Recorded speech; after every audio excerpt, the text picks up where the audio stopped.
Welcome back, Sebastian here. So today I'm going to be doing my final video in my series reviewing each of the 10 Formula One teams 2024 season. And of course, we'll be finishing up today with our Constructors Champions, McLaren.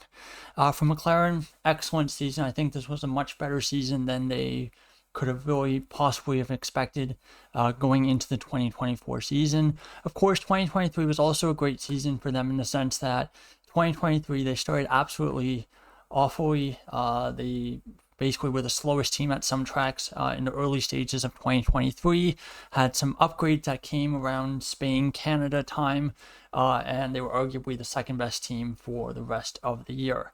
2024 started the season off on a bit of a back foot, arguably the slowest of the top four teams in comparative with, Aston Martin of all teams to start the year. But basically from Miami, from Monaco onwards, they were arguably the best team, just like on average for the rest of the season. So very, very well earned Constructors Championship for McLaren. So taking a look at their drivers, Lando Norris, Oscar Piastri. Now, of course, Lando was the better of the two drivers again over the course of this season, but as we'll see in a bit, Piastri definitely cut down the gap in terms of performance to his more experienced British teammate in his second season of F1. So taking a look first with qualifying stats again, and this was one that was actually, there's quite a lot of discussion about this online about Piastri's perceived lack of qualifying performance compared to Norris. So qualifying head-to-head 20-4, but when you look at the median qualifying gap, I think that head-to-head is a little bit misleading. So the median qualifying gap was 0.109. So just over a tenth of a second in Norris's favor. And honestly, that's a pretty comparative gap. And definitely I would expect Piastri to probably cut that down again a bit next year to about a little bit under a tenth of a second. When you look at average starting position, 3.38 for Norris, 5.42 for Piastri. So again, 2 positions difference there. But that's a very, very competitive spot in the field. You have your Ferraris, Red Bull, and your Mercedes as well. So again, understandable that a 10th gap would result in such a big difference in starting position. When you look at average finishing position, for Norris, he actually went backwards from his starting position, so 3.61, and for Piastri, he improved by about 0.3 of a position on average to about 5.13. When you look at more traditional stats, again, an interesting picture here. For wins, Norris 4, Piastri 2, and again for quite a bit of the season after Piastri's second win at Azerbaijan, the two were tied on wins at 2 apiece, and it looked like at this point, Piastri was off the back of a very, very strong run of form through Europe, and then finishing in Azerbaijan before his performance kind of tailed off towards the end part of the season. Norris, had a very, I think, strong finish, not as strong as say Verstappen, for example, and not quite at the pace that he needed in order to win the championship, but still I think definitely the better of the two drivers that final part of the season. When you look at podiums, 13 for Norris, second highest total, only behind Verstappen and tied with Leclerc, and for Piastri, 9 podiums for him. Pole positions, again, this is another stat where you can potentially argue that Piastri is not quite good enough in qualifying. 8 poles for Norris, none for Piastri. So Piastri, really the only driver of the top group not to get a pole position, along with Perez and Hamilton. So again, that's honestly 3 under the 8 drivers. So again, almost half didn't get a pole position this past year. But again, where Hamilton and Perez, obviously qualifying was a big issue for both of them and much bigger gaps to their teammates in qualifying than Piastri had. So it seems like, I think really the best way to interpret that qualifying difference, like that kind of the disconnect between the qualifying head-to-head and the pace gap, is that Piastri was very, very consistent in qualifying in that he was consistently able to get close to Norris, but he rarely had the ultimate pace to actually, surpass Norris on a regular occasion. The other way to look at it is that Norris was just very, very consistent in qualifying, and that he wasn't really making mistakes that would allow Piastri to, out-qualify him more often. All right, when you look at race results, so for Norris, second in the championship, Piastri fourth, 374 points for Norris, 292 for Piastri. For race head-to-head where both drivers finished, Norris won there 16-7, so a little bit less decisive than the qualifying head-to-head. Points above expected. This is where things were actually very, very interesting. Both drivers are below 100%. So for Norris, negative 29.9, and for Piastri, negative 35.46. And when you convert those to percentages, 92% for Norris, 88% for Piastri. And that really suggests to me that the McLaren had a very, very fast car that both either through mistakes on the driver's part or perhaps mistakes on the team side, they just weren't getting as many points as the model predicted that they should be getting. So again, really interesting stat there, and it'll be interesting to see if that is a trend that continues in 2025. And I believe this is Norris's first season since 2020 where his expected points is actually below 100%. He did very well last year, 2023, as well as his 2 years against Daniel Ricciardo. When you look at average power rankings, 4.38 for Norris, so actually very close to Verstappen, but Norris's lows were much higher than Verstappen's were. Verstappen had a couple races like Hungary, for example, where I ranked him about like 14th. I think for Norris, his lowest ranking was 10th, which was at the Saudi Arabian Grand Prix. For Piastri, 7.79, which ranks 6th. So again, a little bit behind his teammate Norris, but still a pretty good second season in F1. Now, when you look at the two drivers, there's over their 2 years as teammates together. Again, this is one of only two teammate pairings who will be remain the same in 2025. So again, we can look at this again next year and see, if things have changed much at all. But on both counts, for both race and for qualifying, the gap between the two of them has gone down. So for qualifying, last year is about just under 0.2 of a second. This year it's about 1/10. And for the race model, last year it was just above 1.5, and this year it's a little bit below 1.5.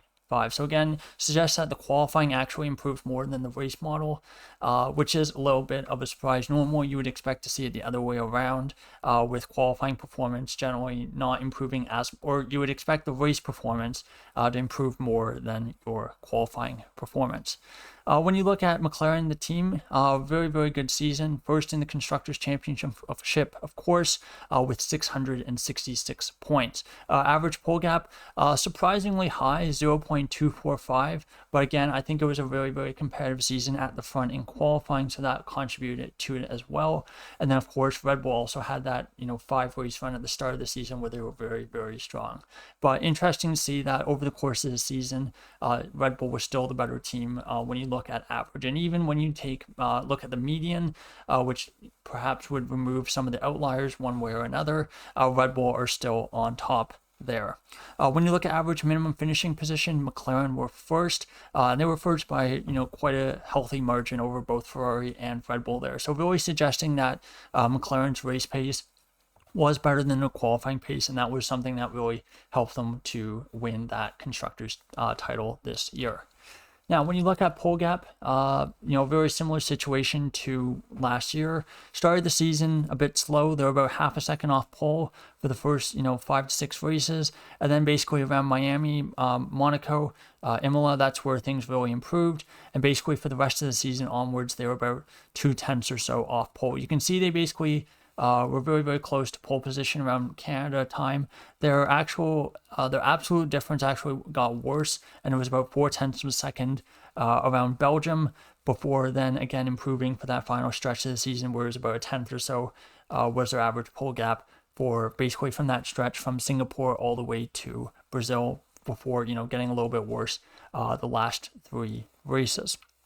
Now, when you look at the race results, a pretty interesting picture here as well. So when you look at points, first 3 quarters, they just steadily improved each of the 3. So first quarter, about 100 points, second quarter, about 150 points, and then third quarter, 200 points.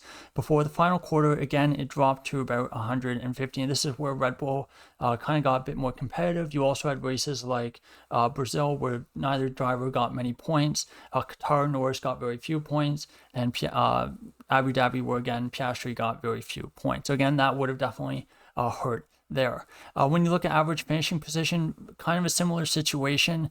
Average finishing position first quarter was about 6, improved a lot second quarter to about just under 3 or just over 3. And then third quarter, excellent, about 2. And that was their strongest quarter of the season before the final quarter went back to about 6. But again, you're going to have a bunch of outliers. The 2 10th place finishes in both Qatar and Abu Dhabi, as well as the result from Brazil, are definitely going to hold that result down a bit.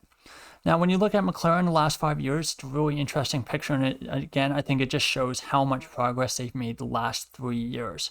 So 2020, 2021, they were basically really high front running team or a really low or a really high midfield team or a really low front running team, just depending on where you decide to draw the line. Qualifying pace actually a bit better 2021 compared to 2020, but race pace was almost the same.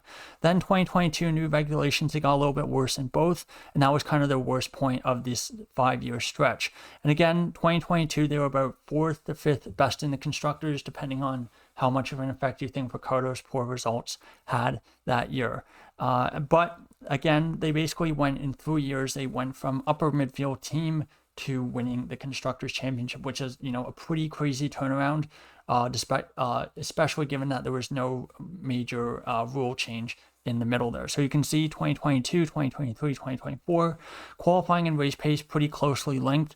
They could basically go from about 6, 2022, 2023, it's about 4, and then 2024, it's about 2 for both of them. So they've basically taken almost 2 positions off of those, both of those stats each of the last 3 years. So it really shows that they understand the current regulations really, very well. Almost every upgrade that they brought the last 2 years has given massive performance benefits to the team. I think at this point, going into 2025, before we've even had winter testing, I think they're likely going to be the heavy favorites for both constructors and for Drivers' Championship in 2025.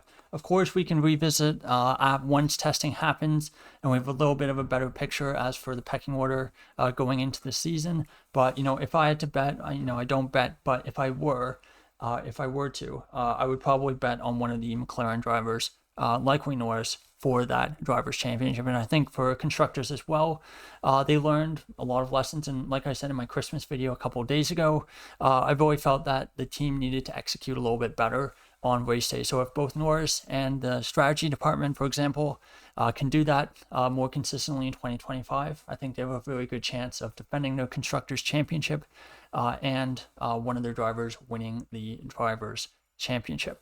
So there you go. There's my review of McLaren's 2024 F1 season. Excellent season for the team. Very, very strong in both qualifying and the race. A little bit better in the race. Interestingly, I think the drivers were both pretty good. Interestingly, like I said, the expected points model actually had them below 100%. So it does suggest that there was a little bit more to give from both of them. And again, some of that's going to be on the drivers and some of that's going to be on the team as well, because again, the model doesn't really take into account strategy mistakes, and that can something if it's a persistent issue over several races, it can definitely hurt your score.